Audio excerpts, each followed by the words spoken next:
আসসালামু আলাইকুম বন্ধুরা, হাওলাদার অটোস থেকে বলছি। আজকের বিষয়টা হলো লো ভোল্টেজ।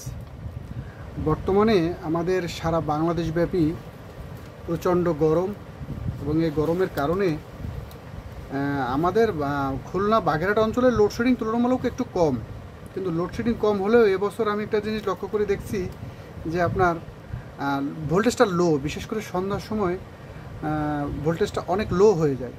তো আমাদের ইজি বাইক ড্রাইভার যারা আছেন তাদের কাছে আমার বিশেষ একটা অনুরোধ থাকবে যে আপনারা সন্ধ্যার টাইমে বিশেষ করে চার্জে লাগালে দেখবেন আগে যেরকমের ভালো ভোল্টেজে আপনার কাটা দাঁড়িয়েছে, এখন আর কাটা দাঁড়ায় না। তো তাদেরকে বলবো মেইন লাইনে ভোল্টেজ নাই, আপনি অযথা চার্জার দিয়ে রেগুলেটর দিয়ে বাড়িয়ে চাপাচাপি করেন না, চার্জার কিন্তু পুড়ে যাবে। আমার কাছে গত 2-3 দিনে অলরেডি 7-8টা চার্জার এসে গেছে, সব লো ভোল্টেজে পড়ে গেছে। দেখুন বন্ধুরা,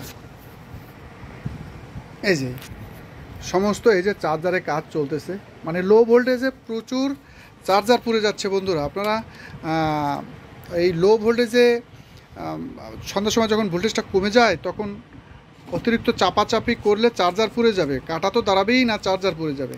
এই যে আমার এক ভাই আসছে, ওর বাড়ি 90 রশি আমতলা, আমার এখান থেকে অনেক দূরে। ও এই চার্জারটা আমার কাছ থেকে নিছিল বন্ধুরা,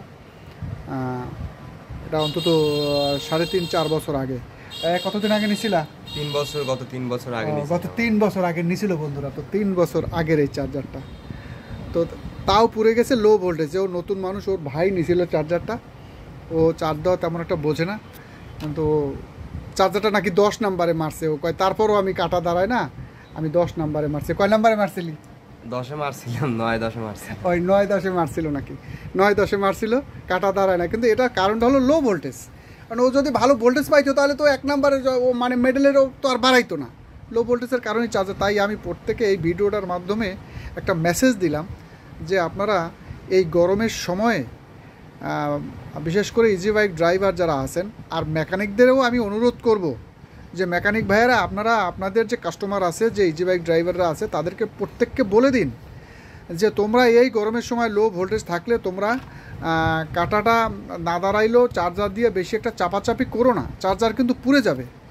তো বন্ধুরা আজকে এ পর্যন্তই। আমার এই ভিডিওটায় যদি আপনাদের উপকার আসে, ইজি বাইক ড্রাইভার আপনাদের যদি আমার এই পরামর্শ উপকার আসে, তো চ্যানেলটি সাবস্ক্রাইব করুন, শেয়ার করে দিন, লাইক করে দিন। ভালো থাকেন বন্ধুরা।